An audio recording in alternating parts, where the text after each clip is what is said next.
একটি ছোট্ট শহরের ছেলে যার চোখে ছিল বড় স্বপ্ন। বুসান শহর থেকে শুরু হওয়া সেই যাত্রা আজ তাকে পৌঁছে দিয়েছে বিশ্ব তারকার আসনে। তিনি হলেন জিয়ন জংকুক, বিটিএস এর মেইন ভোকালিস্ট, দুর্দান্ত নৃত্যশিল্পী এবং আমাদের প্রিয় গোল্ডেন মাকনে। এই ভিডিওতে আমরা জানবো কিভাবে একটি সাধারণ পরিবার থেকে উঠে এসে জংকুক হয়ে উঠল কোটি মানুষের প্রেরণা। তার শৈশব, পরিবার, ক্যারিয়ার এবং বর্তমান জীবনের প্রতিটি অধ্যায় তুলে ধরবো। তাহলে চলো শুরু করা যাক তার গল্পের যাত্রা। জিয়ন জংকুক, যাকে আমরা জংকুক বা জেকে নামে চিনি, আবার অনেকেই ভালোবেসে কুকি বলেও ডেকে থাকে। জংকুক 1997 সালের 1 সেপ্টেম্বর দক্ষিণ কোরিয়ার বুসানে জন্মগ্রহণ করেন। ছোটবেলায় তিনি ছিলেন একেবারে সাধারণ একটি ছেলে যার স্বপ্ন ছিল বড় কিছু করার। জংকুকের পরিবারে রয়েছে বাবা, মা এবং বড় একটা ভাই। তার বড় ভাই জিয়ন জংহিয়ন, তিনি খুবই সৃজনশীল এবং জংকুককে ছোটবেলায় আঁকা শেখাতেন। জংকুকের জীবনে তার বড় ভাই ছিলেন বন্ধু এবং গাইডের মতো। ছোটবেলায় জংকুক খুবই লাজুক ছিল, তবে তার পরিবার তাকে সবসময় সমর্থন দিয়েছেন এবং তার প্রতিভার বিকাশে গুরুত্বপূর্ণ ভূমিকা রেখেছেন। জংকুক বুসানের ব্যাকিয়াং এলিমেন্টারি স্কুল এবং পরে মিডল স্কুলে পড়াশোনা করেন। ছোটবেলায় তিনি সাঁতার শেখার ক্লাসেও যোগ দিয়েছিলেন।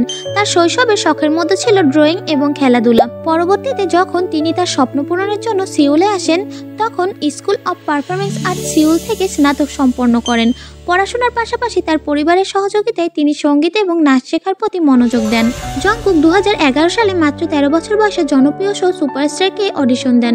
যদিও তিনি নির্বাচিত হননি, তবে তার প্রতিভা নজর কাড়ে অনেক এজেন্সির। এরপর তিনি বিগ হিট এন্টারটেইনমেন্টে যোগ দেন। তার পরিবার তখনও তার পাশে ছিল এবং সবসময় তাকে মানসিক শক্তি জুগিয়েছে। 2013 সালের 13 জুন জংকুক বিটিএস এর সদস্য হিসেবে আত্মপ্রকাশ করেন। তিনি ব্যান্ডের মেইন ভোকালিস্ট, লিড ড্যান্সার এবং সেন্টার। বিটিএস এর প্রথম অ্যালবাম ট্রু কুল 4 স্কিল দিয়ে তার যাত্রা শুরু হয়। তার অসাধারণ কণ্ঠ এবং নাচের দক্ষতা খুব দ্রুত তাকে প্রিয় করে তোলে সবার কাছে।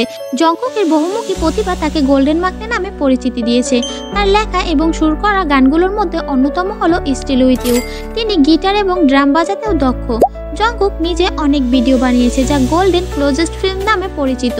বিশ্বব্যাপী ফ্যানদের কাছে তিনি অত্যন্ত জনপ্রিয় একজন এবং জংকুক প্রায় মোস্ট সার্চেড কে-পপ আইডল হিসেবে শীর্ষে থাকেন। এমনকি তার গাওয়া একক গান যেমন ইউফোরিয়া, মাই টাইমস এবং ড্রিমার্স বিশ্বজুড়ে ব্যাপক প্রশংসিত। জংকুক সাধারণ জীবনযাপন পছন্দ করেন।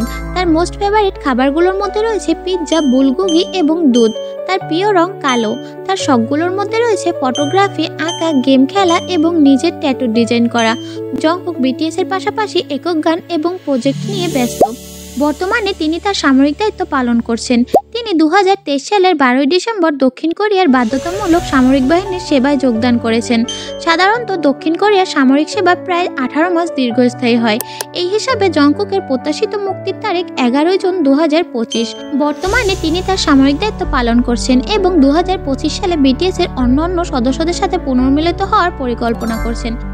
আশা করি আমরা আমাদের সাতরাজাকে খুব তাড়াতাড়ি একসঙ্গে দেখতে পাবো।